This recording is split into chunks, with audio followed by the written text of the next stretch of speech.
Hello there guys, and welcome to Mad Doc Minis. In this video I'm going to see if I can make these Primaris Suppressors into something a little bit more appealing, at least in my own personal opinion.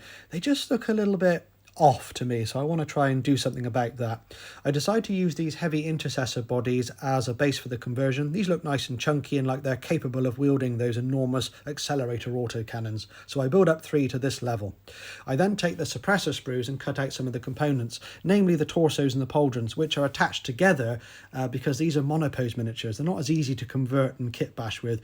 We're going to need to remove those pauldrons, and we're going to need to maintain the connection port underneath here where the arm goes. That's really important because the arms are going to go together exactly as they're supposed to. We just don't want the torso involved.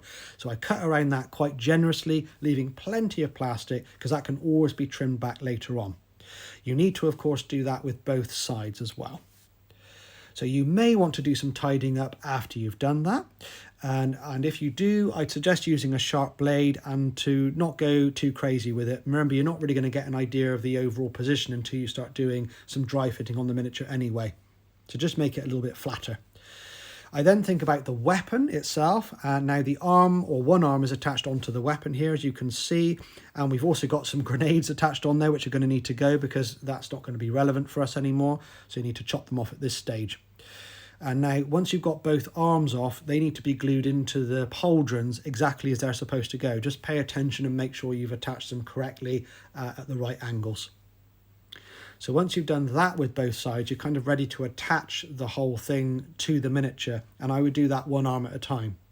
So first of all, the gun wielding arm goes on, the right arm, and I just put that on pointing forward because I want these guys firing out forwards. I like conventional poses like that, but you can do whatever you want. And then the supporting arm goes on, and I attach that onto the gun first and then bring the shoulder into contact with the torso, and I found that works best. So I used super glue. You'd be well advised to use plastic cement, guys, for a more secure bond. You are probably going to have to do some filling under the armpits for a good look. Use some milliput or some green stuff to do that, I would. As for heads, I used aggressor heads because I had plenty of them lying around spare because of all my Primaris Terminator conversions, so I used those. And I decided to chop off the purity seal at this stage as well.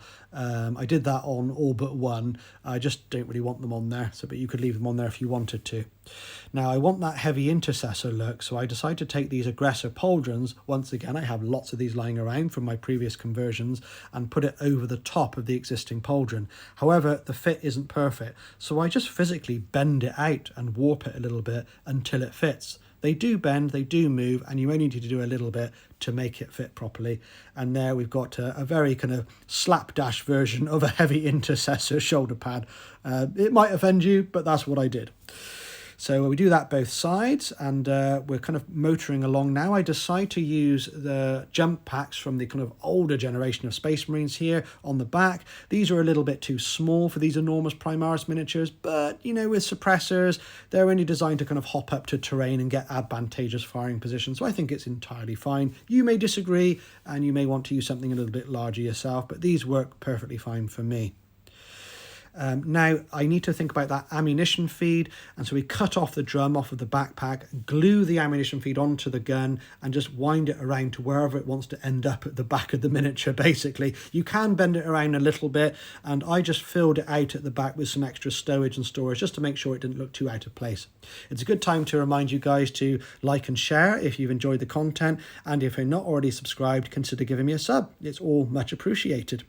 Now I'm going to paint these guys up in my homebrew chapter colours to a tabletop standard and put them on a rotating platform for you, and do some glamour shots basically. I hope you like them. Let me know what you think, guys, and thanks ever so much for joining me. I really appreciate all the support. Cheers.